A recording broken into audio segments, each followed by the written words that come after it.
મહેસાણા જિલ્લાના વિજાપુર ખેતીવાડી ઉત્પન્ન બજાર સમિતિમાં આજે બીજા ટર્મ માટે ચેરમેન અને વાઇસ ચેરમેનની ચૂંટણી યોજાઈ હતી।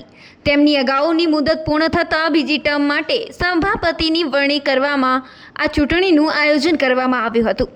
ચૂંટણી અધિકારી અધ્યક્ષતામાં એપીએમસી હોલ ખાતે આ પ્રક્રિયા હાથ ધરવામાં આવી હતી। ચૂંટણીના અંતે રાજુભાઈ પટેલની ચેરમેન તરીકે અને બચુભાઈ પટેલની વાઇસ ચેરમેન તરીકે વરણી કરવામાં આવી હતી। આજે વિજાપુર એપીએમસીની ચેરમેન અને વાઇસ ચેરમેનની ચૂંટણી યોજાઈ।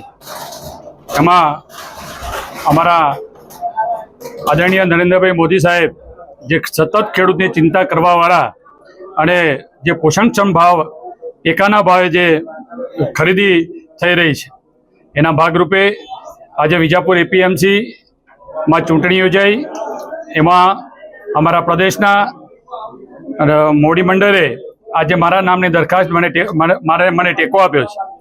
જ્યારે મારી નિમણૂક કરી છે ત્યારે હું પ્રદેશનો તમામ નેતાગણનો આભાર માનું છું। સાથે સાથે અમારા મહેસાણા જિલ્લાના યશસ્વી અધ્યક્ષ ગિરીશભાઈ રાજગોર સાહેબનો પણ અને એમની પૂરી ટીમનો પણ હું આજના પ્રસંગે આભાર માનું છું। અને અમારા ટોટલ વિજાપુરની ટીમ અને મારા ટોટલ ડિરેક્ટરગણ એ તમામનો આજના પ્રસંગે હું આભાર માનું છું।